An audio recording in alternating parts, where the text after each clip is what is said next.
All right. Hello, ladies and gentlemen. I'm Doris, MC of today.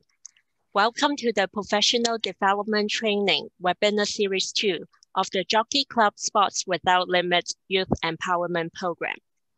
The program is organized by the Department of Sports Science and Physical Education of the Chinese University of Hong Kong and is funded by the Hong Kong Jockey Club Charities Trust. The aim of the program is to empower children and youth with disabilities to get physically active and healthy through the provision of adaptive physical activity, APA, in school and family settings. Before we start the webinar, I would like to draw your attention to the following disclaimer. The views expressed by our guest speaker in the webinar were his own and should not be taken as the views of the program. The webinar will be photographed and recorded for advertisement and promotion purposes.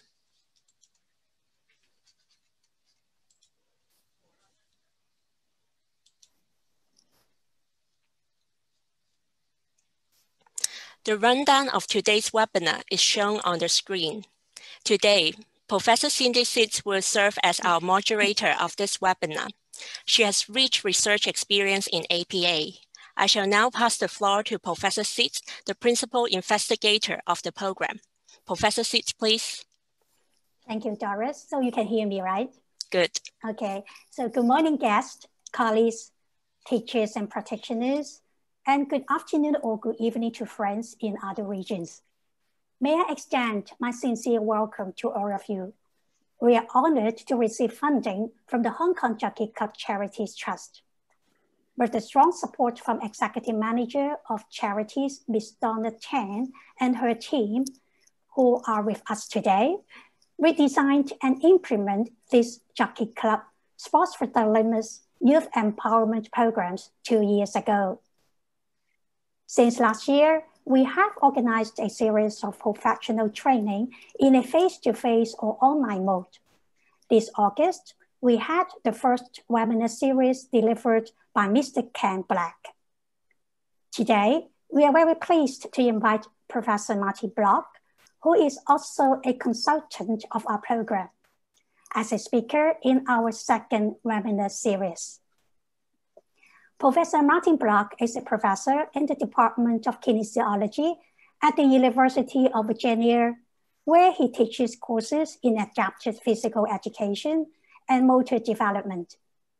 He is internationally known for his work on including children with disabilities in general physical education, as well as his work on programs for children with severe disabilities.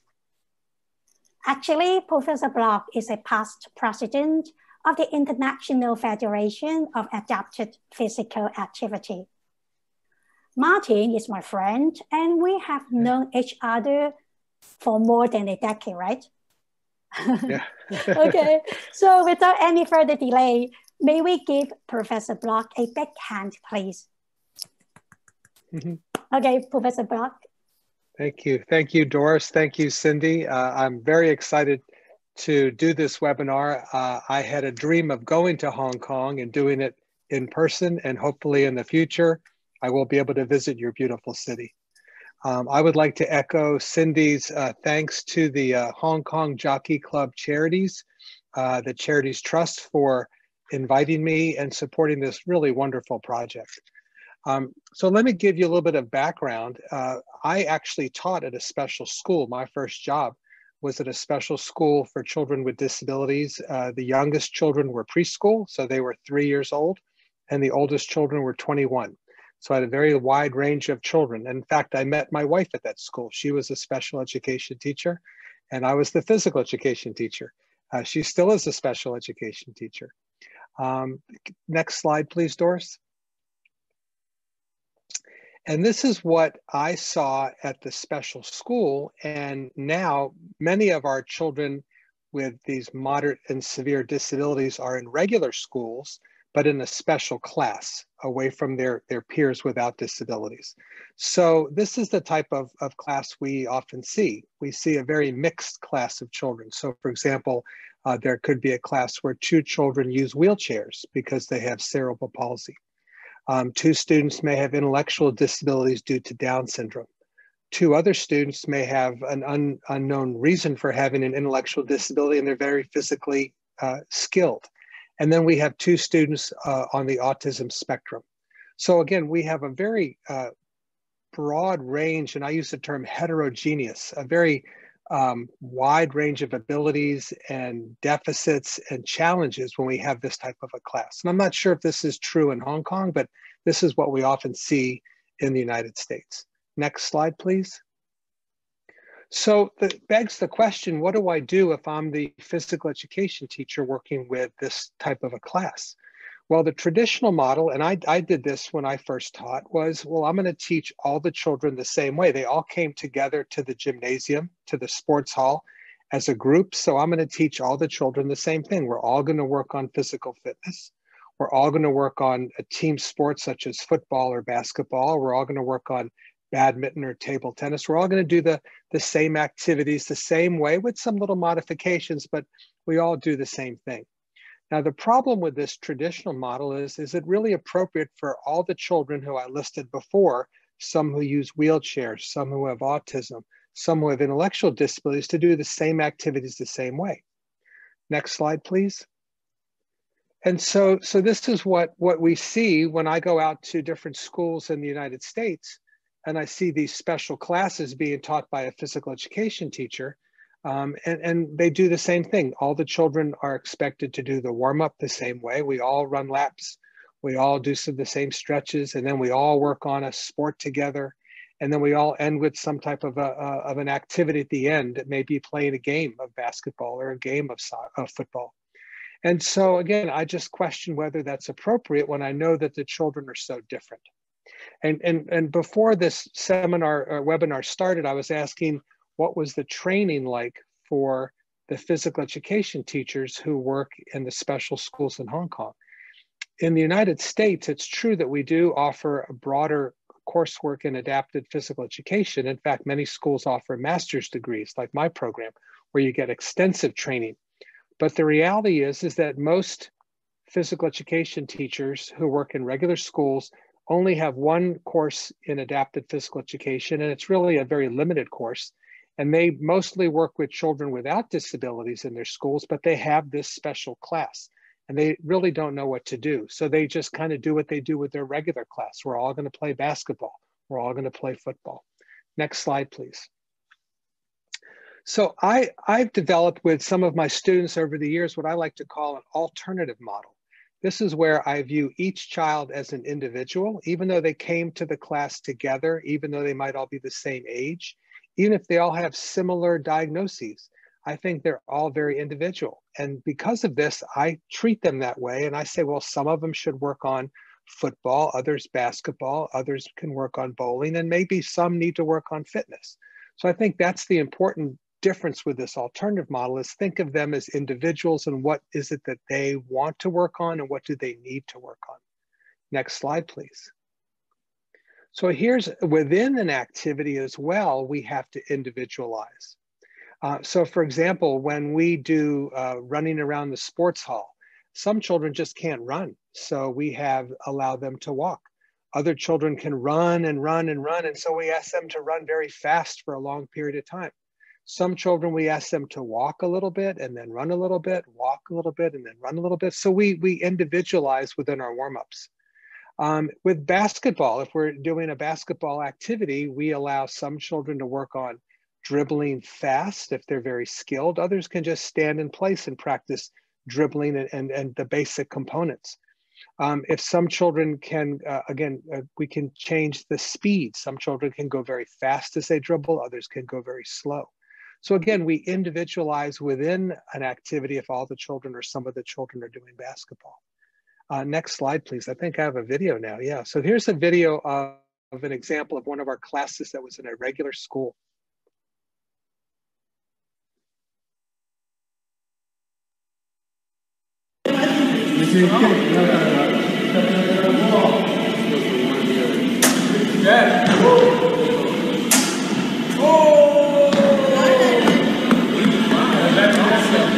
Yeah.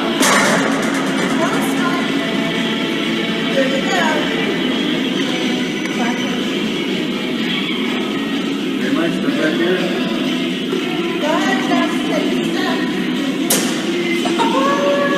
That's 2 in a row, you know that?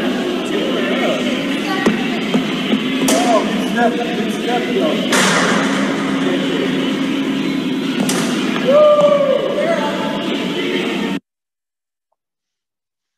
Thank you, Doris. So again, you can see we had 2 children who were using wheelchairs. We had the little boy who was the black child had autism. The other children in that class had intellectual disabilities. And so again, if I said we're all going to bowl or we're all going to play football, it wouldn't be appropriate. It wouldn't work for everybody. So we decided, what does she need to work on, and have her work on those skills? What does he need to work on, and have him work on those skills? And so that's what my presentation is going to be about today. Next slide, please. I'd like to introduce you to this concept of individualizing. You know, each child's going to be different, and how can I provide these differences to help each child really benefit and enjoy their physical activity experience? Next slide, please. So these are some of the key things I'm going to talk about in terms of individualizing here. I'm going to first talk about how do we select individual goals. If I say each child has unique goals, how do we decide what each child's going to work on? Then we'll talk about stations, which I'm a real big fan of, how we have different children. What you just saw there was different children at different stations. Then we'll talk about differentiated instruction, which is a nice model that explains how to make some of these accommodations. And then we'll end with the step model. If you had Ken Black here, Ken was the one who created the step model, and I'm sure he talked about that, which I find a very simple model for making modifications.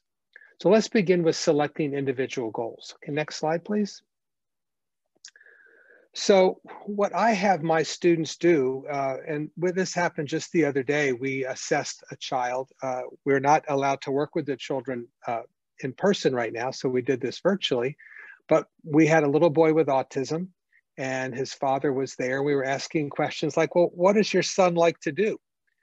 What do you like to do as a family? What are some things you like to do? What are some things you have concerns about your son? Now, it turned out with this little boy that he was very active. He could run and he could jump and he could skip, but he had a real hard time with ball skills. His father tossed a ball and he backed away. He was very scared of the ball. So the father said, you know, he understands where his body is in space. He's physically fit. He's got good locomotor skills, but his ball skills are not very good. So that became a real key for the program for him. Another child we evaluated who used a wheelchair, we talked to her and her mother about what is it that you would like her to learn how to do. And she had just been given a wheelchair and was learning how to maneuver it. So we talked about, we can help her learn how to push her wheelchair, and maybe we can teach her some basics of wheelchair basketball. And the mom said, that would be wonderful. We would love to learn how to do that. So that's this process. What is it that the parents like to do?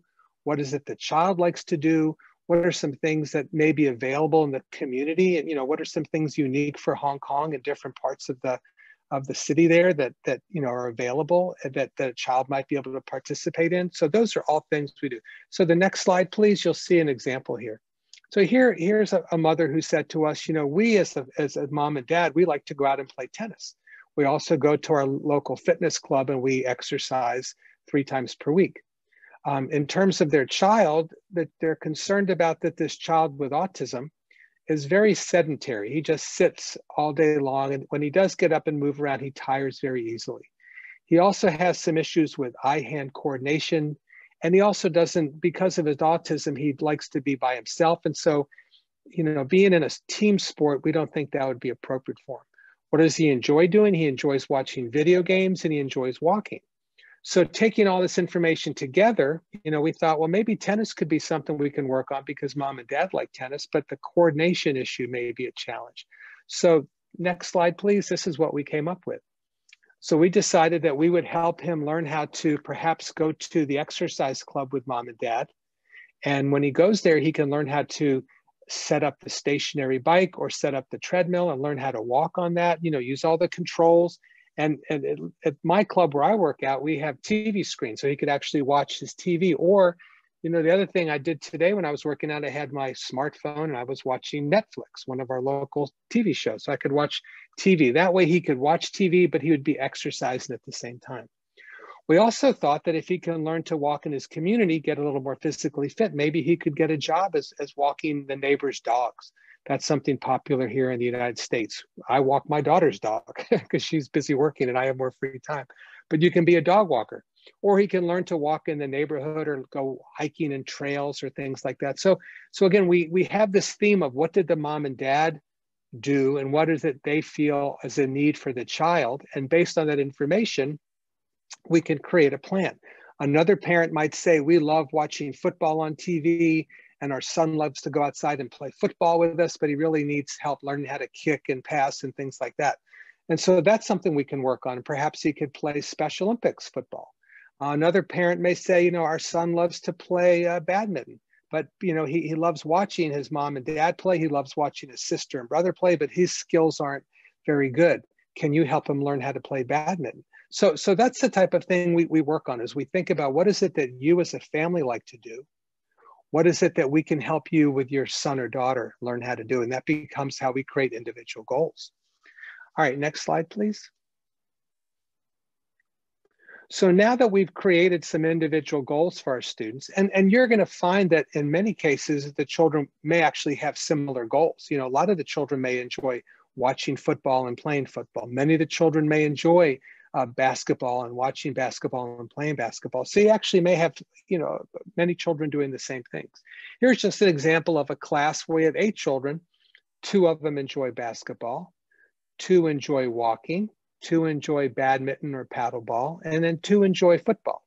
So how can we accommodate all these different children? And if you remember from that video, we have stations. I think that's the solution. So next slide, please. So here's an example of some stations we set up. So they're part of the sports hall is going to have a place where there's a chance for those working on basketball to practice dribbling and passing, and they'll be right near the basket. They can practice shooting. Others, we may have access to a treadmill, or they may just be able to walk around the gym, or maybe even with a teacher assistant or a volunteer can go outside and walk the perimeter of the school and practice their walking skills. We can have them have some headphones and listen to music as they walk. I know when I walk, I like to listen to music and I have my headphones on, and it makes it much more enjoyable. So we can work on that. Others can work on badminton, and they can work on serving and returning serve, and we can have a station to practice that. And then we could have a station with football where they practice dribbling and passing and shooting. So again, I have spread out the sports hall in such a way that there are stations with specific activities for children to work on. Now, the next slide actually has a video of what this might look like at the secondary school. So the video, please.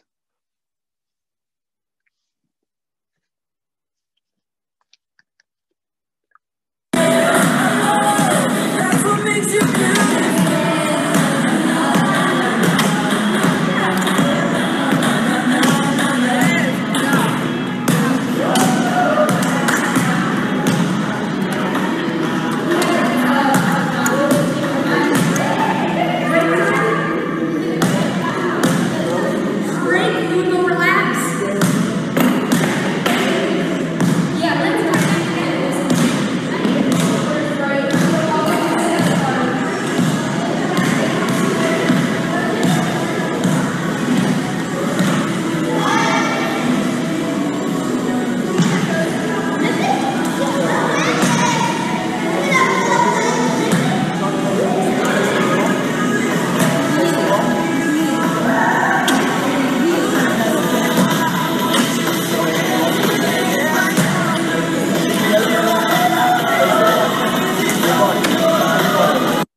Perfect. Thank you, Doris. Next slide, please. So what did you see there? So you saw children spending their time at their designated station that focused on their goals. And just to kind of highlight some of the children, you saw 2 children had big earpieces on that muffled the sound. They didn't like the sound because of their autism. You saw children tossing beanbags into a little we call it cornhole. It's a popular game here to play, and they toss the beanbag into this hole as a game. Two boys were playing basketball. I'm sorry, one boy was playing basketball, one boy was playing football. And then there was the boy on the scooter board as well. And one of the boys later would go and actually practice tennis. I don't think we had a chance to see that. The point I'm trying to make here is that we were able to spread out and have the children practice these individual goals that we identified at their, based on their interests. Now, one of the things you should tell me as you watch this is say, wow, you have a lot of help. Each child seemed to have their own person there helping them. How do you do that? Well, because we're close to the university here, the teacher led the group, but I have students who volunteer from the university who want to get some experience and they come there. So if they're special education majors or some of our students who want to go on to become physiotherapists, they enjoy that opportunity. So we always have plenty of volunteers to come out there, do that. And I know you have many universities in Hong Kong, and perhaps that's a great place for them to go out and get volunteers to help out. So you really do need some help to make this work, but this is, you can see that we did that. Now, it's very possible that a child playing basketball sees the children tossing beanbags and says, I want to try that. Of course, we'll allow them to try that. They'll spend the majority of their time working on their unique goals, but at the same time, we allow them to try different things. You also may see when we do our warm-up and cool down at the end, we may be doing everything together, particularly the warm-up where we all do some stretching together. We may do some things to stretch out our arms or do some sit-ups and push-ups. Now we would individualize how many sit-ups each person's supposed to do, how many push-ups they're supposed to do. Some may do push-ups on their knees, some may do regular push-ups, but we may do that as a group. And so that's certainly okay as well. But again, I think you can see this idea of stations and how we have individual goals and how we can spread the children out and have them work on those things. Even if you don't have as much help as we do, you certainly can have a child set up with a basket and a basketball, and I think they would understand what to do. When they're practicing passing, they could pass the ball against a wall and it bounces back and they could practice catching it. Kicking a ball into a goal for football is easy enough to do. So I think you don't need as much help as we have. We just actually had a lot of help, which really helped. Next slide, please. So again, the idea of individualizing can take place within the same activity. So if we've decided that all the children really are interested in basketball, or all the children are really interested in badminton, it still doesn't mean they all are at the same level. And so I really like this concept of differentiated instruction. And you see the name Tomlinson in 2002. She's the one who created this model. She's actually a faculty member at the University of Virginia in my school. But it's interesting, she created this for children who were gifted. She felt that children who were gifted were not given enough opportunities to challenge themselves. But then it was later applied by others to children with disabilities. So again, the key here is that it acknowledges that children are different. They have different readiness, they have different interests, they have different learning styles, they have different skills. And based on that, we need to individualize. Next slide, please. So how do we differentiate? Well, there's three areas that we look at for differentiating. The first is the content. What is the student expected to learn? So again, let's think about basketball. We want to teach dribbling to our children, and we talked about this before. And as you do dribbling, well, some children can walk and dribble and even run and dribble. Other children may need to walk slowly, and other children are at the point where they just need to stand in place and hope that they can dribble 1 or 2 times without losing the ball. So I have to adapt the content to match their abilities. And that's the idea of these multiple choices here. The process has to do with how the child understands the information I present and how I present information to the child. So for those of you who work with children on the autism spectrum, you may have become familiar with the idea of using visual supports. These are things like pictures or picture schedules that show the child what they do first and what they do next. Or we have pictures of, here's the first step for hitting a tennis ball. Here's the second step. Here's the third step. So pictures. I'm a real big fan of using videos. I can find a YouTube video on my smartphone that shows someone in slow motion hitting a tennis ball, I can say, look, this is what you're going to be doing. And they watch the video and they see what it is and go, oh, now I understand what you want me to do. The point here is that the process, how I present information and how a child processes and understand what to do is going to be different. So I need to be prepared to verbally say to a child, I want you to dribble the ball 5 times using just your fingertips. The child understands the verbal cues, he's great. Another child needs me to demonstrate. Another child needs me to actually touch his fingertips and say, this is the part I want you to use to touch the ball. Not your palm, just the fingertips when you push the ball down. And another child may need me to show a videotape. So again, that's the process. And then finally, the product is how does a child demonstrate what they've learned? And again, we can have different ways of demonstrating. In a classroom setting, this could be someone, verbally saying, this is what this story meant. Another person actually writing a summary of the story. How can we do that in physical education? Again, this could be a child who maybe verbally says, these are the components of holding the badminton racket and hitting and doing a serve. Someone else actually demonstrates that they can do this. Some children demonstrate multiple components of the very, very skilled version of hitting a badminton birdie. Others would do a very simple, just toss and hit. So, how they demonstrate their knowledge and what they've learned is going to be different. Next slide, please. So I'll give you an example here. A basketball, we kind of talked about the content could be, how do I shoot a basketball? I would like all the children to be able to shoot using the correct technique, but they may stand at different distances. They may use different size balls. We might have a lower basket, so the content might vary. The process, as we talked about with basketball, I might give verbal directions for some children. I might do demonstrations for some children, and I may have pictures or videos for other children. And many children would benefit from all these things. So I'm not thinking you have to individualize for each child, but I make these available for everybody so they can understand. It's interesting. One of the things in that video I just showed you, I think this is probably more unique to America than I would think to Hong Kong, but we have children who come to our schools who don't speak English. We have many children from Mexico and Central America and South America. One of the boys in that video actually came to us and he was the boy on the scooter board and he didn't speak any English at all.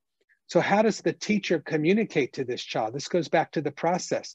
She sat on the scooter board and demonstrated what she wanted to do and really kind of highlighted by touching different parts of her body, this is what I want you to do. And the child would see, because he didn't understand English, what was supposed to happen there. So again, we have that challenge as well of multiple languages to deal with here.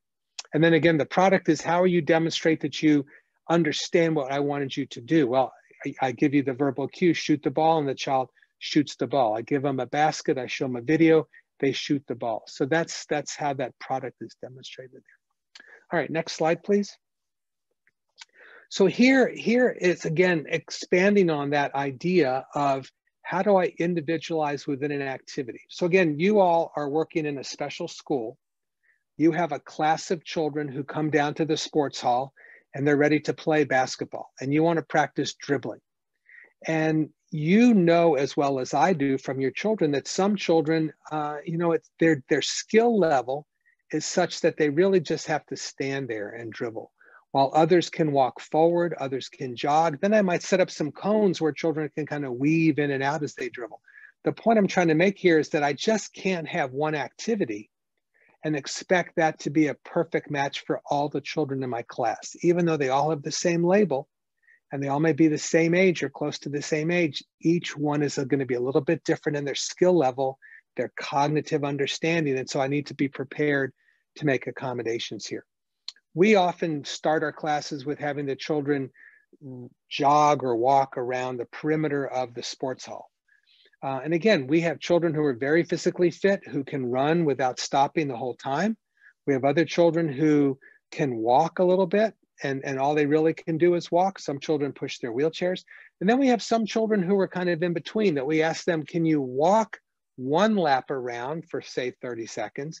And then let's jog around for 30 seconds, walk for 30 seconds, jog for 30 seconds. And so again, the idea here is that we're individualizing within the activity here. Okay, next slide, please. So here's, this was a health club in my community where they had a special class of young adults with varying disabilities. And so I just want you to see some of the variability you'll see here and how they individualize.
Okay, so what are some things that you saw there? So one of the ones you saw the boy standing up with that round kind of a ball, and he threw it down to the ground. That was a weighted ball that he would practice throwing to work on upper body strength.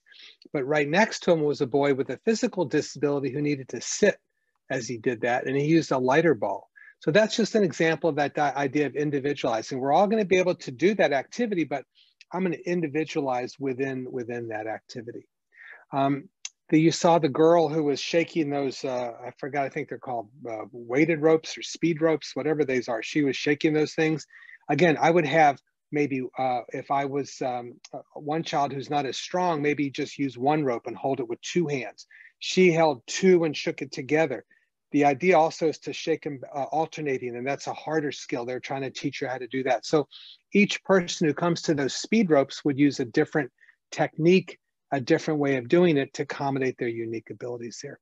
Now, thinking about this idea of accommodating different abilities, the STEP model, I think is, I mean, there's lots of ways of doing this, but the STEP model, I think, is the easiest way to do this. So when I teach physical educators who are going to work with children with disabilities, I say this model to me is the easiest. And again, this is a Ken Black model here. So let's look at each component of this model, this STEP model. Let's start with space. So next slide, please.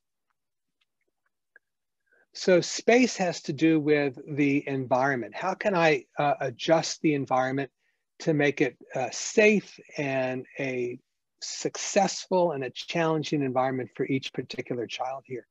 So you can see with tag, we've had children who move very slowly and they can get tagged easily in a tagging and dodging and fleeing game. So we have put down special spots for them, or we have a smaller space for them to run around. I think volleyball is a great example. Just allowing a child to stand closer to the net is a nice accommodation. More skilled children are encouraged to stand farther away. Less skilled children stand closer to the net. I actually coach Special Olympics volleyball here in my community. And we have some of our athletes who stand almost right next to the net because that's their skill level, and other children are at the very back at the regulation distance, and then there are people in between. So again, we allow that variation in the space. And then with football, you know, we can have special zones marked off, so children aren't running all over the field and you have to stay in your little zone marked off with cones. But again, the key here is how can I look at the space, identify some challenges within the space that make it difficult for a child to be successful, and how can I manipulate that so that the child has a chance to be more successful? All right, next slide, please. The next one here is the task. Now, this has to do with kind of rules of the game that you can implement that will make it more difficult for children or easier for children. So here's an example of a boy who looks like he's very skilled and soccer. And again, remember in America, in the United States, we often have a very mixed class where a child with a disability may be in regular physical education. So if I have a child who's very skilled, I may say to him, you know, you have to use only your left foot. You can't use your really good right foot. Or you have to trap the ball and then pass it. You can't dribble the ball. You have to use your great skill set to make the other players better, but I'm going to provide some limitations on you. Okay. Now, on the other hand, with a child with a disability, I might have a rule where if he has the ball, no one can steal the ball from him. Like with basketball, we often do that. We allow the child to have a free pass to a teammate or a free shot at the basket because the child's skill level is not very good. And we want him to have a chance to be successful. It'd be easy to take the ball away. It'd be easy to block it when he shoots the ball. But we want him to have a chance to be successful, so we make some rule changes there. Again, thinking about volleyball, rule changes is normally you get one serve. I'm going to allow you to have 3 serves, or you serve until you get the ball over the net. I may allow a peer to catch the ball when it comes over the net because you can't react quick enough. So someone catches the ball and holds it for you, and then you can hit the ball. That might be a good modification here to the task to allow you to be successful. Thinking about badminton, you know, you have to hit the birdie into a certain spot on the court where the boundaries are. Well, what if I'm not accurate enough to do that?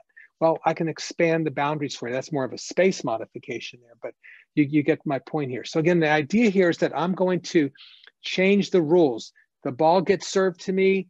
I can't return it, but I'm allowed to pick it up off the ground and then hit it back to you. So that allows me to be successful and continue to play. So again, the idea here is I want all the children to have a chance to be successful. The ones who are very skilled, I'll make rules that make it more difficult for them, so they're really challenged. The ones who are not as skilled, I make the rules a little bit easier for them, so they have a chance to be successful.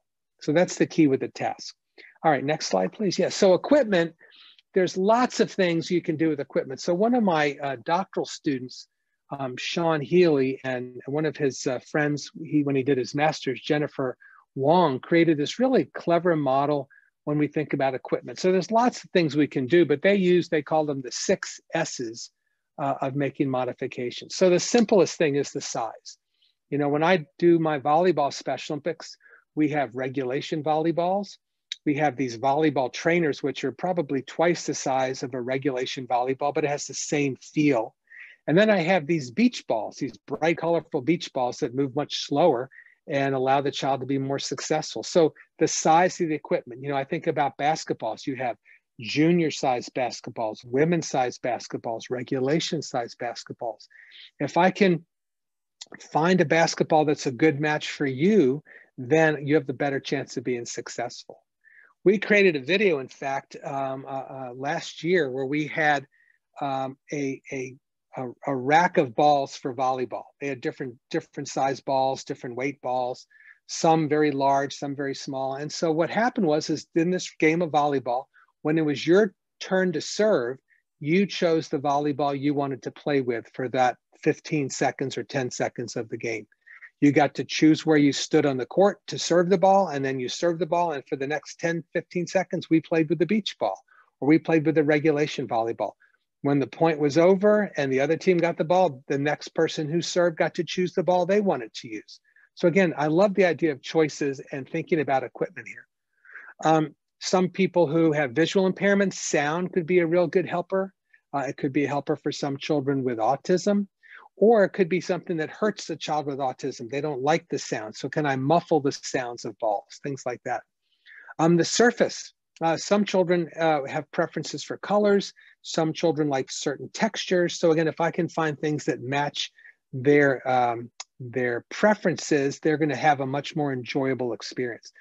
We often have in our gymnasiums, our sports halls, a closet full of very different colored playground balls, the kind of the bouncy rubbery balls. And I've seen oftentimes where a child really has a strong preference for a red ball or a purple ball or a blue ball.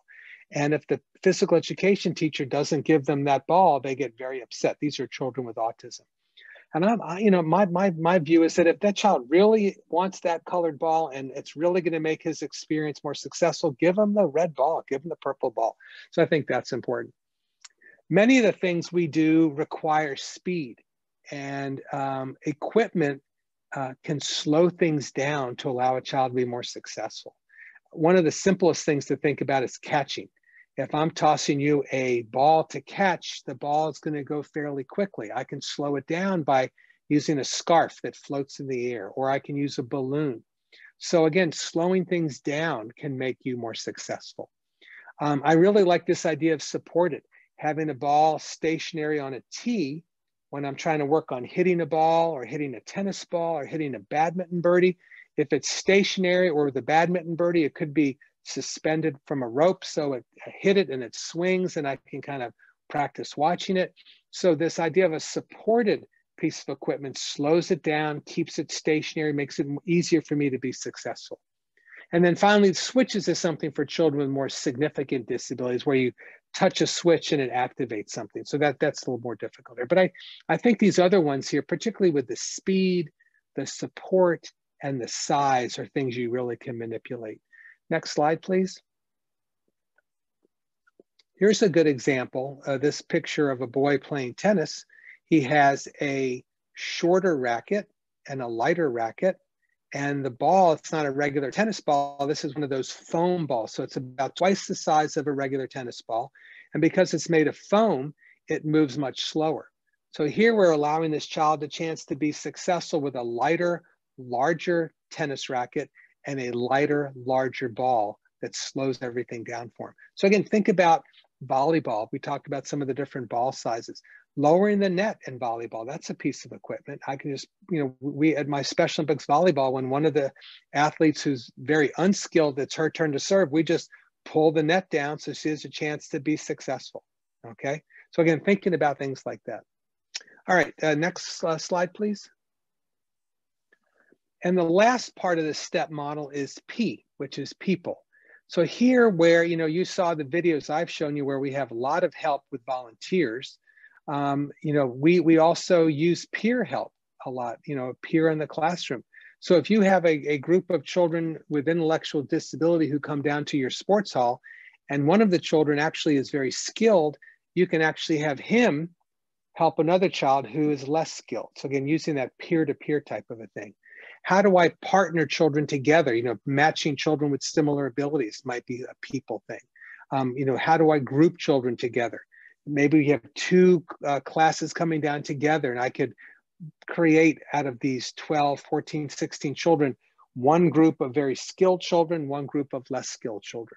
One of my favorite examples is in volleyball in our sports hall, or you can picture badminton doing this, but we do this with volleyball with my Special Olympics. We have a regulation net, a regulation ball, and our very skilled Special Olympic athletes play in that regulation environment.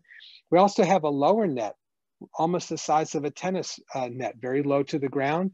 We have adapted equipment, we have special rules, and so we have those children partnered over there. So again, with terms of people, we've divided the group based on their skill level. And again, we use the principles of equipment, we use the principles of space, we use the principles of the task and modifications and all those pieces here. All right, next slide, please. So what did I talk about today? So I know that you are in special schools. I know that you have children who are in a special class that all come down to the sports hall together. This is similar to our environment. We have regular schools, but they have a special class. And oftentimes the special class will come down to the sports hall together. What we found is that as we really look at these children, even though they may have similar diagnoses, similar labels, they're really very, very different in terms of their interest, in terms of their parents' interest, in terms of their fitness levels, in terms of how they understand what we explain to them, in terms of their coordination and motor skills. So when I realized that I have so many different abilities and knowledge and skill sets, I really need to think about how do I accommodate these individual differences. My suggestion is to think about individual goals that you can work on. Some children work on football, some children work on badminton, some children work on fitness activities. So we have stations where we do that. I think that's a really great model if you can do that. If you feel it's more appropriate to do it in a more traditional model where we're all going to do football for 6 weeks in the fall, and then we'll do volleyball in the sports hall, then we're going to do another activity. If you think you're going to do that, which is fine, then please, I strongly encourage you to still individualize within those activities. Not all children should be expected to dribble a basketball the same way.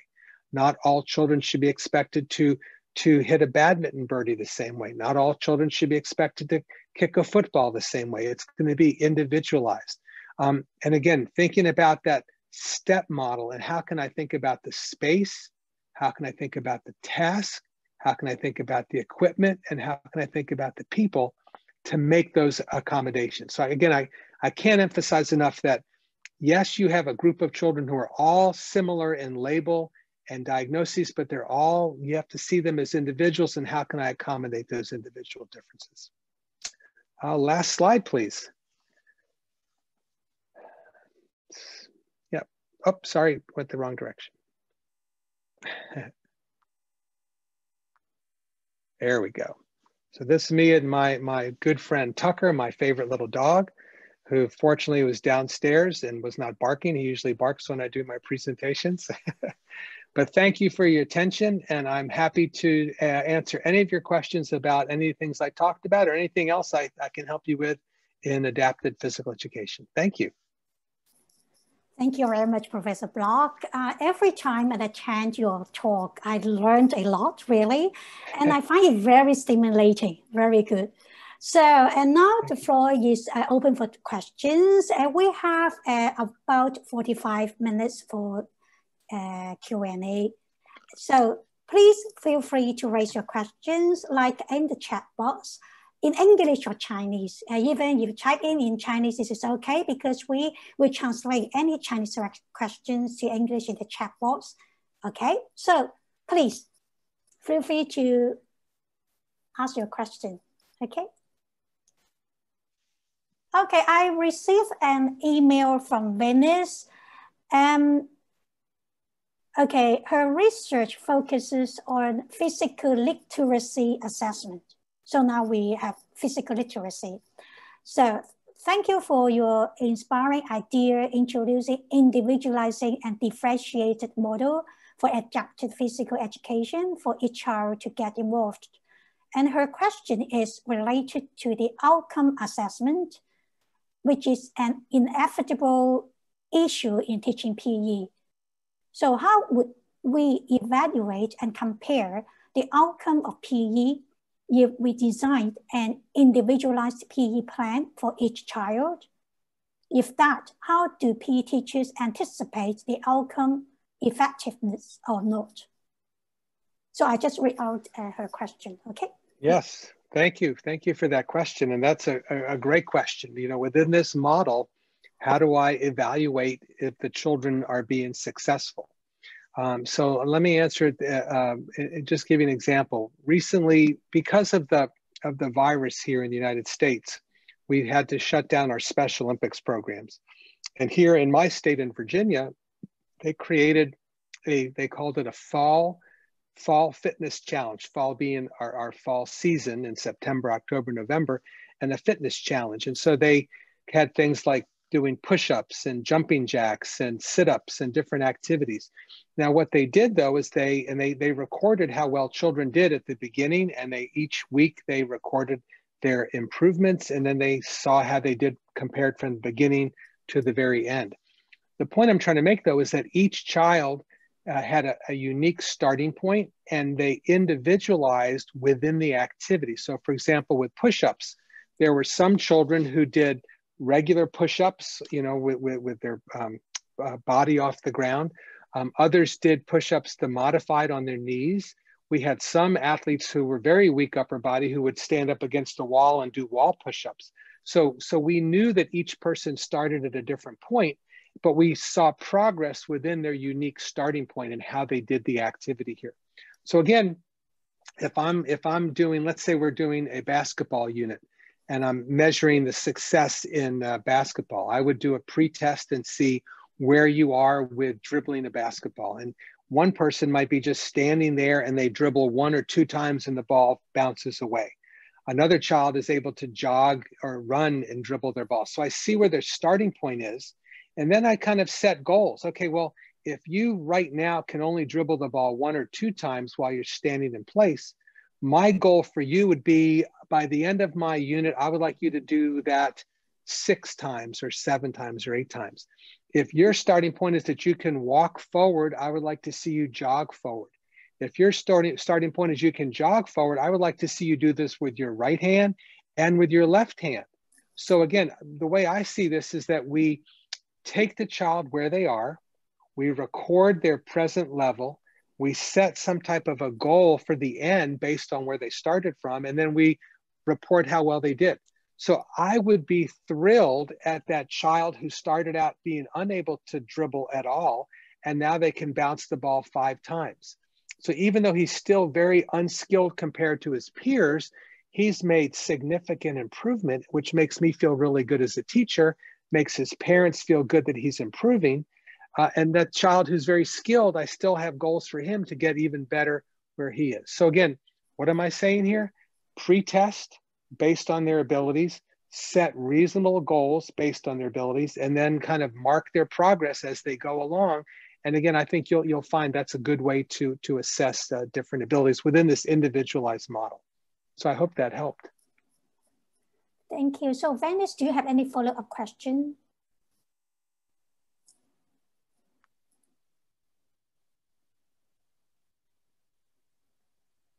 Okay, maybe I can invite Venice to speak up then.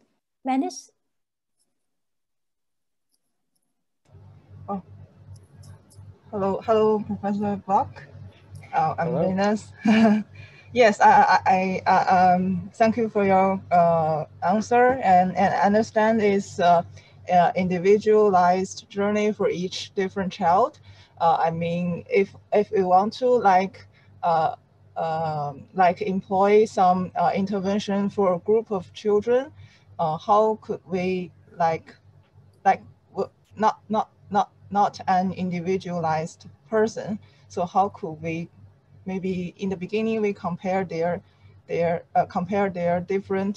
differences with their peers? So how could we do that? So thank you for that question. So again, I think the first thing I would do, let's say, I know badminton is popular in Hong Kong. So let's say that we want to do a badminton activity, okay? So first thing I do is I might have different badminton rackets available, and to see which racket would be the most appropriate for the child as we do our pre-test. I would have them try to hit a birdie that might be tossed underhand to them, hit a birdie that was served by somebody, maybe a birdie that's suspended. So I would try different things and kind of get that baseline. Where are they when we start the program? And once I know where they are to start, then I could set what I think would be reasonable goals for them to try to achieve. So again, that starting point that you're asking about is me just trying different things to see where they are, so I know where their baseline is.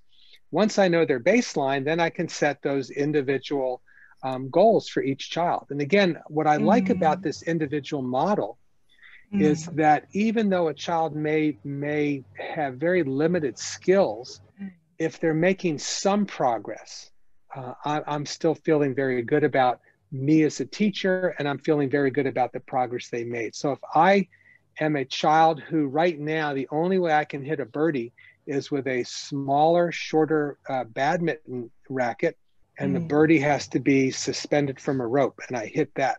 But my long-term goal for that child, by the end of this unit, I'm going to be able to toss a birdie underhand, and he'll be able to hit that birdie. He'll improve in his eye-hand coordination. So he still won't be at the same level as the more skilled children, but he's made so much improvement that I feel really good about me as a teacher, and he should feel very good about how much progress he's made. So again, I think that's that critical piece. Identifying individual goals based on where they are at the beginning, and then working on those goals and really applauding that achievement, even if it seems very small and insignificant for that child, it might be very important for him. So okay, I understand. Thank you. Yeah. Thank you. Thank you very much. Thank you. We have a couple of questions. So the next question is raised by Wong Yun Nam, and she really likes the idea of STEP, and the framework is so practical, and she's going to try to use it in her future teaching. And her question is, if class modification is based on the ability of students, do you think the less capable students would be labeled by the rest of the class? Oh, that's a very good question. That's a concern. And again, remember where we are in the United States. We may have 50 children in a regular secondary physical education class. And in that class are very skilled children who are playing football that may eventually play football at the university. They're so skilled. And then you have a child with a disability who needs to use a larger ball and has very limited skills. So it could be easy to label that child. So one of the things we talk about is talking to the children as a group and say that, you know, as the physical education teacher, it's my job to help all the children improve over the course of the unit. Now, some children, you know, if you're a very skilled football player, that's great, but you may not be very skilled in gymnastics, or you may not be very skilled in badminton. And this child is very weak in football, but may be very skilled in something else. You don't know that. So I'm going to make accommodations for children based on their starting level. And this is not something we make fun of. This is something we understand, that children are going to be at different skill levels, okay? And so I think that's important to explain that to the children, that this is my rationale. This is why I think it's important to make modifications so that everybody has a chance to be successful. And again, explain to the children that some have much more experience with these skills, and that makes them better. Some have parents who play these sports with them at home. They have brothers and sisters. And so we're just trying to make this as fair as we can. I think children understand and listen to that idea of fairness. I want to make it fair for everybody. And so this child didn't have that skills when he started out. And so to make it fair, we're going to allow him to practice these things a different way. You know, the other thing, I was never good at mathematics growing up, and I'm still not very good at mathematics. And so I need many accommodations to do simple math skills. And I understand that. I'm very skilled in sport. I'm very weak in mathematics. So I think, again, explaining that to children, that everybody has strengths, everybody has weaknesses, and you know, even within sports, some people are very gifted in this one sport and very weak in this other sport. And so what we're doing is we're just helping that child who's not as skilled. It doesn't mean that person is less than you or in any way worse than you are. It just means that they need some special accommodations to have a chance to be successful. Again, it's a great question. And I think it's really important. Something we don't do enough is to explain why we are making these modifications. Why is this important? Because I want everybody to be successful. Why am I making it more difficult for you? Because you're very skilled, and I want you to be challenged so that you can still improve. So again, I think it has to be explained to the child, or it may happen that the other child gets made fun of or is ridiculed or is pushed off to the side. So that's an excellent question, and I think we need to do a better job of talking to our students about that. Very good. So Wong Yun-nam, do you have any follow-up question about that? Okay, good. And then the next one is raised by Len Chiu Ngan. Actually, he or she likes all the movies, but he or she raised the question about Hong Kong situation in particular. Is it impossible to have one-on-one instruction or supervision? So how can we solve this problem? When we talk about individualizing, right? Yeah. Yeah. That's a great question. So what I would recommend, and I also do work with Beijing Sport University. So I've been up in Beijing and talked to teachers from around mainland China about some of these challenges, and it's the same thing they say there. They don't have the extra help to do this. So how do we do this? So that's a really good question. So again, I think if you think about the children you have, I think you'll realize that some of the children, if you set up let's say we're all doing football, you can set up goals, and you could have some children could probably understand how to practice putting the ball onto a little spot and moving back and kicking the ball into the goal. They don't really need a lot of help. Other children may be partnered with each other, and they could have a peer help a peer doing some of the activities. And then the children who are more significant disabilities need more help. That's when the teacher can spend more time with them. We actually practice, and I think it takes a lot of work, but it's something that we often do, is the teacher works with one or two children who have more significant needs, but then she also looks out at the other children in the class and will yell out directions. Good kicking the ball. Now practice with your opposite foot. Let's move farther back. And so she's working with a small group and still giving directions to the other children working on other skills somewhere else. So it's a challenge, but I think it can be done. And again, what are some of the solutions here? Partnering children together so one child can help another child. The more skilled children can either be left on their own or can serve as a tutor to the other children.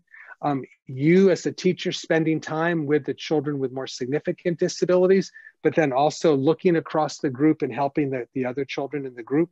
So I think those are some suggestions that I would do. Again, it's a challenge, but I think that those are some of the solutions I would suggest. Does that seem doable in a Hong Kong situation?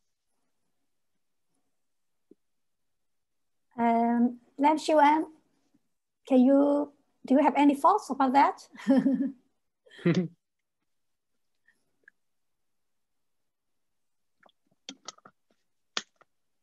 Yeah, I think it's not easy, but yeah, your suggestions are very good, and we will try, to take notes of that and see whether we would try, to solve this problem. In particular, what you just mentioned, that if we can invite and recruit students to be volunteer, I think this will be a very good opportunity. But sometimes, in the real school setting, I think the school teachers may face this problem.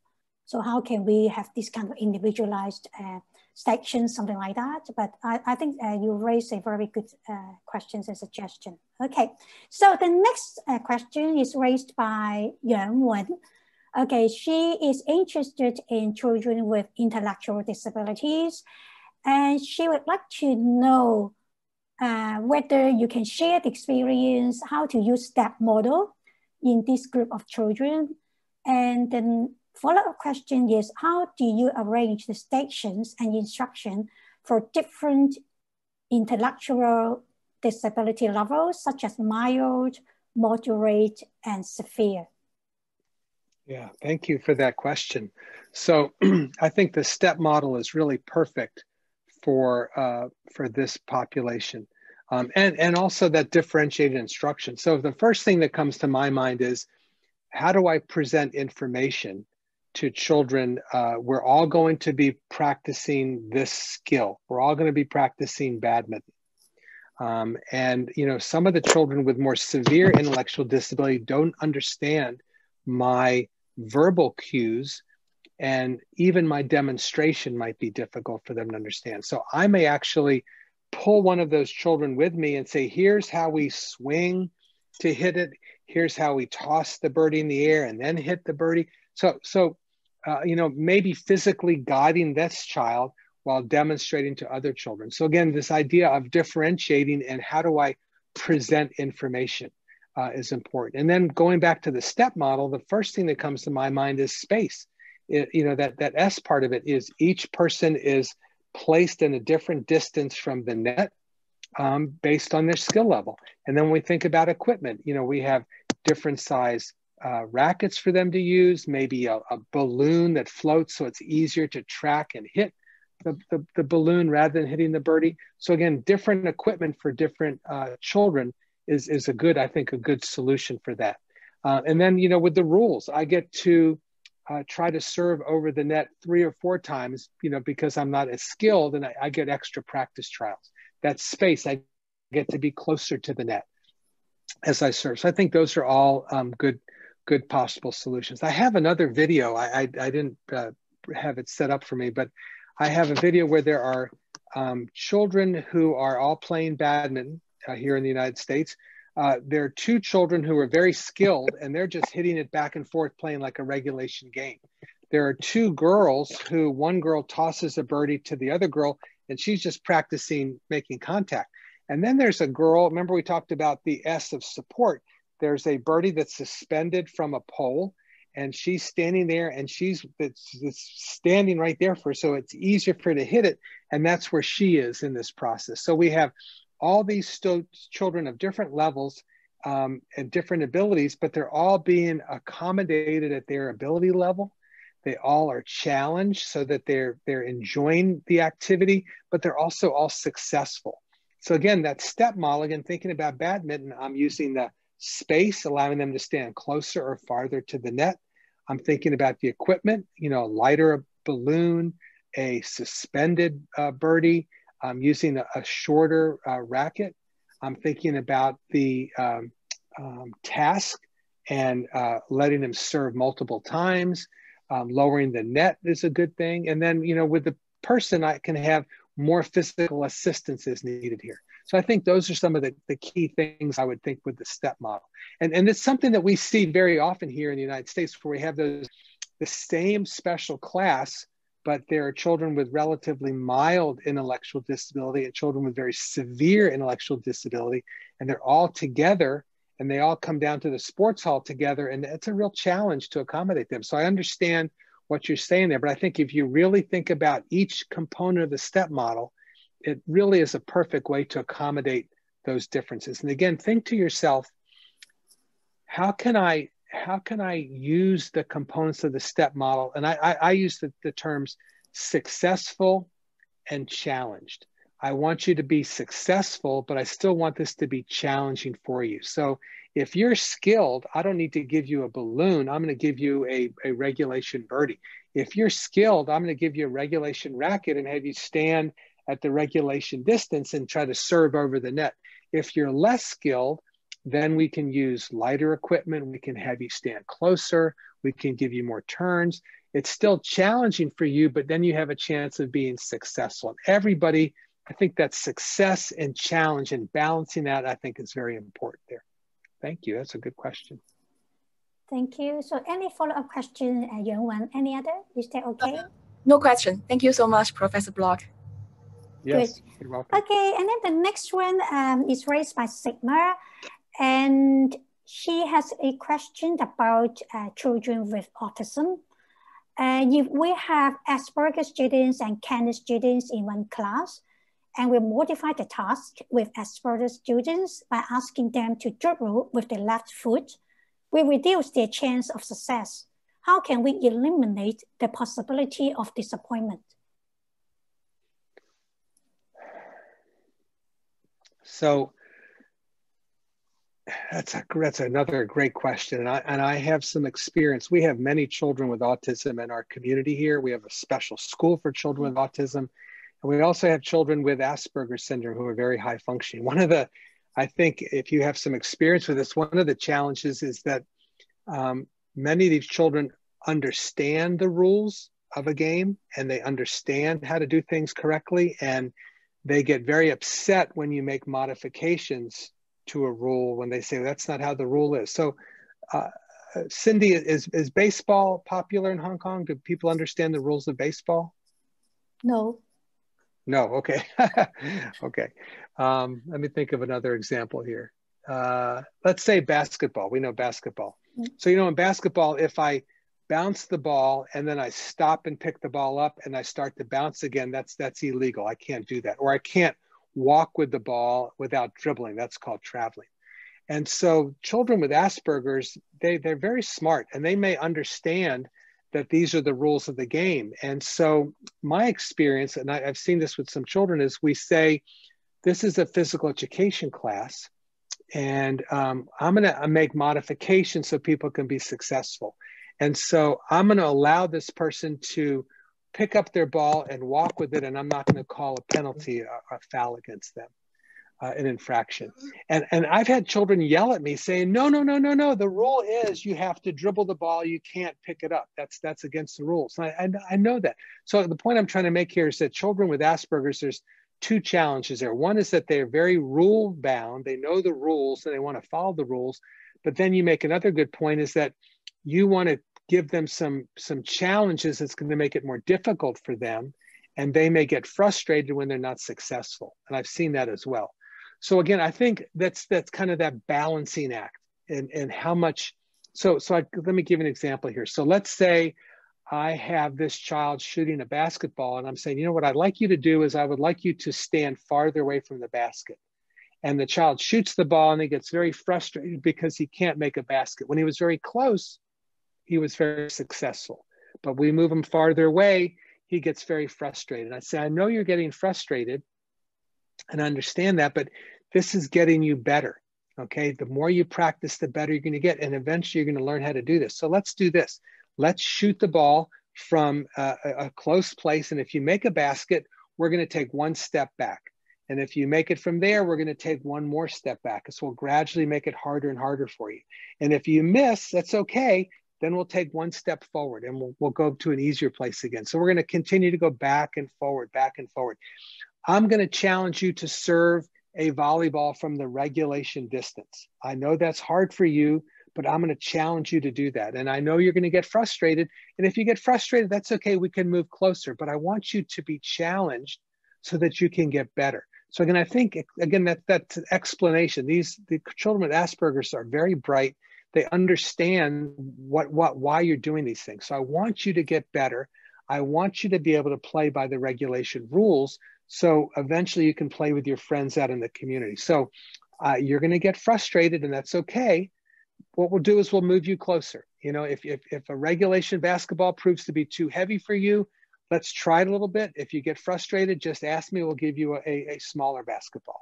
If shooting a basketball from the distance is too hard, you can move closer. So giving them the choices, challenging them to move farther away, use regulation equipment, but allowing them to move closer where they're more comfortable and they're more successful. I think that's what I would do. And then what I found also with children with Asperger's and high functioning autism is, you know, building in breaks. I see you're getting frustrated. Let's go into the hallway, get a drink of water. Let's do some calming activity. Then we'll come back when you're calmer and we'll try again. I understand it's frustrating. I get frustrated. Let's take a break. Let's do something where you can be very successful. And then we'll come back to this really challenging activity. That's another thing that we've done before, is we have paired activities that are very difficult for the child with something that they can be very successful in. So if they're very good at shooting baskets in basketball and they like doing that, we say, let's try the volleyball serve. I know that's very hard for you. Let's do that 5 times. And then we'll go back and shoot baskets because I know you enjoy doing that. So we pair a difficult activity with an easier activity, and that seems to help with that calming piece there. But it's a very difficult question, and something that we see a lot in our children with Asperger's and high functioning autism. Very good question. Thank you. Thank you very much. I understand that Sigma has also 2 follow-up questions. Would you mind raising these out to Professor Block? Sigma? Hello, Professor Block. Actually, you covered most of my question, and thank you very much for the good answer. And I have 2 other questions as well. One of them is that if I want to make an intervention for a study and consider autistic children in that study, what's the best approach for them? I mean, actually, you answered this question by pairing tasks. And with this pairing task, they will be, for example, cancer student would be better in an easier task and not good in a, the more complex task, and vice versa for Asperger's. Is it good approach when we want to, make intervention for autistic children? For because in the most studies we didn't see they, scientists make difference between these two groups. They said that it's only autistic children. It's one of my first question. Thank you. Yeah, so thank you for that question. So if you're thinking about actually doing research where this is something that is, not from a teaching standpoint, but from I'm publishing research, if that's where you're going, one of the things I found is we often do what's called single subject research. So it's difficult to get a large group of children with autism and to do some type of an intervention. I like this idea of single subjects. So what I would do is that all the children, let's say I only have 3 or 4 children, or 5, 6, 7 children in the study, and we're all working on basketball skills. And I could start out with where they are at their baseline, and then I do an intervention with one of the children. So what we do with this, it's called the multiple baseline model, which I really like, is we have 4 children and we're all working on shooting a basketball. And my intervention is using a video that I found that shows them how to shoot. And I want to say that using a video is very effective. So we all start with the baseline, and none of the children can shoot the ball with the proper technique. That's their baseline. So now I do intervention with subject number 1, and I show them the video of how to shoot a basketball, and then they improve. And then meanwhile, I still look at the other children and test them, and they haven't been given the intervention yet, and they're still at the same point where they haven't improved in shooting a basketball. So now we have 1 child who's improved and 3 who still are at the same level. So now after this child's improved, I'm gonna go take child number 2 and then do the intervention with them. And hopefully they're gonna show that they go up. And then I continue to test the other children who haven't received the intervention and they're still at the same level. Then I test child number 3. So this multiple baseline is a very effective way of showing that my intervention, in this case using video modeling, was effective. The children only approved when I introduced this particular technique to them. So that's one of the easier, but I think very powerful research designs where you can look at children with autism. And again, you find that they haven't mastered a skill. I do an intervention, and then all of a sudden after intervention, I see their skill level improving. So I think I like that. I like that particular technique.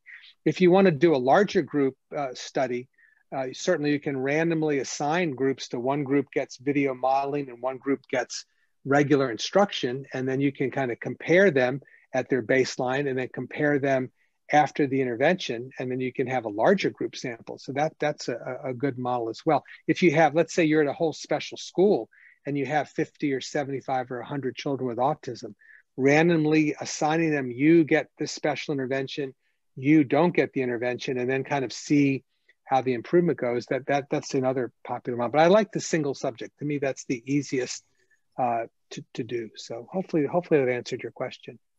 Yeah, thank you so much.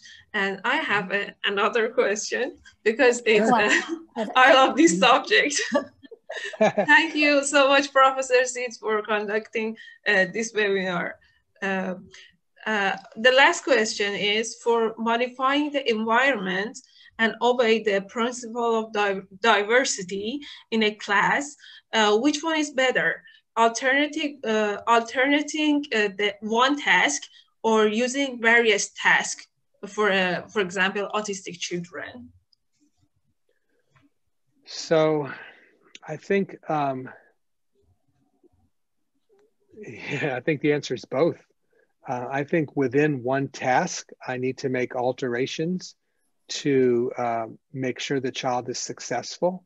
But I think they do best with multiple tasks. I think they might get bored doing one task over and over again. So for example, we might spend 5 minutes or or 10 minutes doing badminton, and we would make modifications within that task so they have a chance to be successful. We would set maybe a timer for 10 minutes or 5 minutes, or we would have a certain number. You have to serve 10 times or 20 times. And when you finish that, we would then go to the next task. You know, one of the things we use is these schedules. So this is what we do first. We're going to do badminton first, then we're going to do basketball, then we're going to do football, or we're going to do badminton serving first, then we're going to do badminton returning serve next, then we're going to do badminton play. So, but that visual schedule seems to really help with children. And then this idea of a counter, I think with children with autism, it's, I tell my students, it's like magic. How many, the children with autism struggle with how many do I need to do before I'm finished, or how long do I have to do this before I'm finished? So we have these counters that go from 10, 9, 8, 7, and we take off the number so they see 9 more, 8 more, 7 more. That seems to help them understand when I'm finished. Or a timer. We set the timer. When the timer goes off, you know you're finished with this activity. So again, your question was, do I do one activity with modifications or do I do multiple activities? I think you do both. I do a modification within each activity, but I think they really would benefit from doing multiple activities. So again, I would do some fitness activities, some sport activities, some, you know, agility, eye-hand coordination activities, but modifications within each one. So thank you. Good question. Thank you. Thank you. Mm-hmm. Thank you. So we have 2 questions, which I think are quite similar. They are raised by Lan Xiao and Lu Xin He. So maybe I just ask this question based on Lu Xin He because he or she is a PE teacher in special school. So he or she really agrees with individualized education program, IEP, that's suggested by Professor Block. However, it's not easy to execute with a larger class size, let's say 50 to 20 students in one class, like for mild intellectual disabilities kids. Would Professor Block provide us with some ideas about how to accommodate in terms of process that you just mentioned? Yes. So thank you. That's a great question. So if I had children with mild disabilities, I would use a technique called peer tutoring or partnering. So imagine that you have 16 children in a class. I would partner the children up, and one child, let's say we're working on football, and we're practicing kicking a ball into a goal. What I would do is I'd have one child be a partner to the other child and say, you're going to kick the ball 5 times, and I'm going to watch you kick, and I have a picture of all the components of the kick, and I'm going to give you feedback. That was good putting your foot next to the ball, good bending your knee as you're kicking. Now, I know you're thinking, well, these are children with mild intellectual disabilities. They might not be able to give good feedback, but I think they can give basic feedback. And I think, and the reason I say that is I've done this peer tutoring with children as young as 6 years old without disability, but you know, cognitively they'd be similar to someone with a intellectual disability, but they can learn how to give each other feedback and watch each other. So again, my solution is I have partners with each other, and you walk around and supervise and give feedback, but the children give each other feedback as well. So I take 5 turns kicking the ball, I watch you and I try to give you some feedback, and then we switch. Then it's my turn to kick 5 times and you watch me giving feedback. We're doing basketball, bounce pass back and forth. I have my partner. I'm supposed to, you explained some very simple steps. I need to step with my foot and I need to follow through after I finish my pass.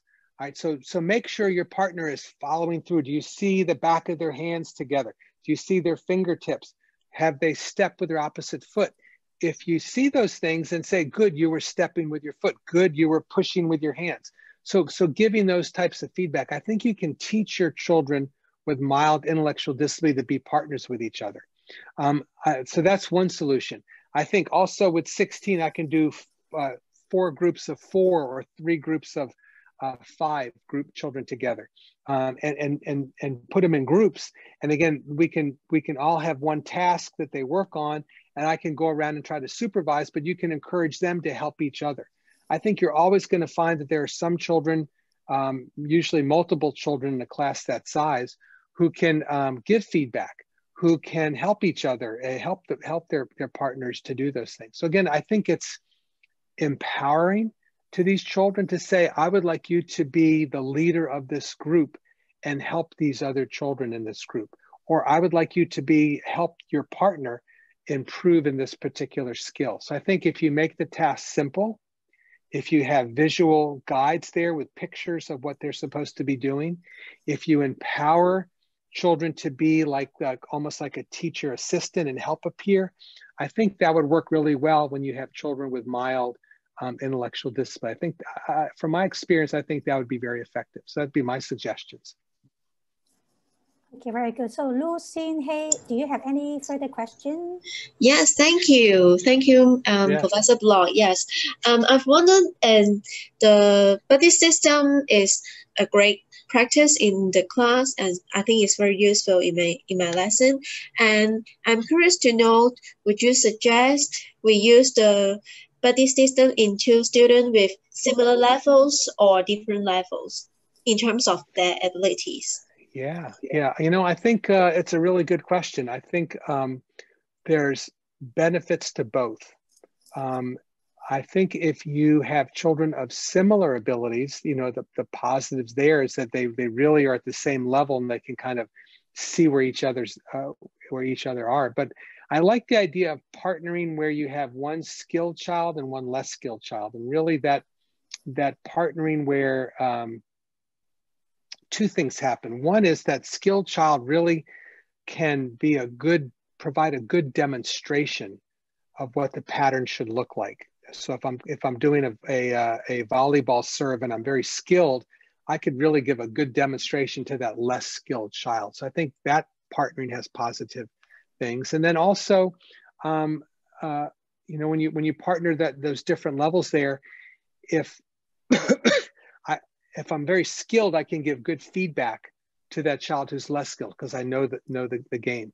But again, if you have people at the same level, then you would say, well, these are the same modifications. You know, you both are working on this component of the skill. We're working on the underhand serve in volleyball, and both of you are having trouble stepping. So I really want you to watch each other, and you're at the same level. Practice this stepping as you step in to serve the ball. Practice following through with a nice high follow through. So there's benefits to both. I would say experiment and try both and see what seems to work better.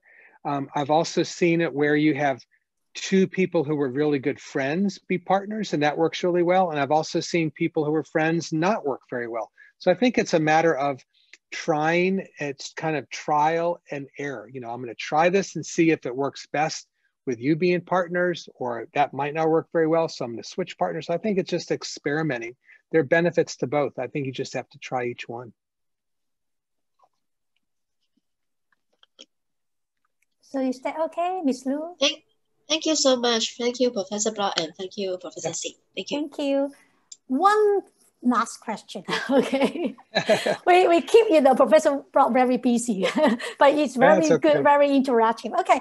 So the questions is raised by Eva Chen. At the very first beginning, Professor Block shared the parents' view and provided some suggested activities for children with special educational needs. Can you share some ideas about parent education and individualized teaching if we target at parents? So if I understand your question correctly, I want to help parents first give them the power to say, this is what I would like my son or daughter to work on.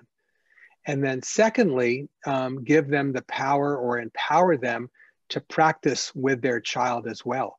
So for example, let's say, again, I gave the example of a mom and dad who really like to play tennis, and perhaps they would like their son or daughter who has mild intellectual disability or mild autism to play tennis with them. So we think that's a great choice of an activity, and you create some teaching materials, maybe some pictures, maybe some videos you can suggest that they look at, and then you give that information to the parents to empower them to work on these with their child. You know, so again, I think you can say at home, or I'm sorry, in the school, we're working on tennis, and you could, you know, maybe send a little note home at the end of the week. You know, the child really enjoyed working on the backhand. This weekend, can you practice the backhand with the child as well? This is where he was really struggling, and empower the parents to do that as well. So again, I think if you're talking about parent education, I think, you know, it begins with empowering them by saying, we value your opinion regarding what you think is best for your son or daughter in terms of physical activity. If you feel your son or daughter needs to work on fitness, if you think your son or daughter needs to work on ball skills, we think that's great. We can work on those things. But because you've told us that that's important to you, we expect you to practice these things with your son or daughter at home.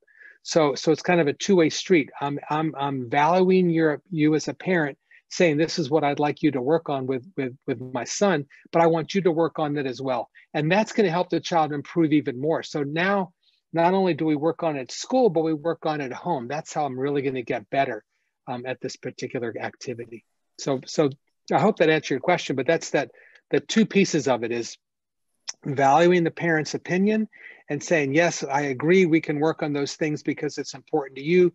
But if it's important to you, please work on these at home with your child. And I'm going to give you some materials to help you do that. And that's how I can educate you as well. Okay, I think this is the end of this Q&A. So maybe the longest Q&A that you may have ever had, right? I'm glad there were good questions. I'm glad that my talk inspired some good questions. So that was very good. Yeah, I'm sure that you provided very great answers. Thank you once again, Professor Block, and all your participation. Thank you so much. Thank you. It was wonderful. Thank you, everybody.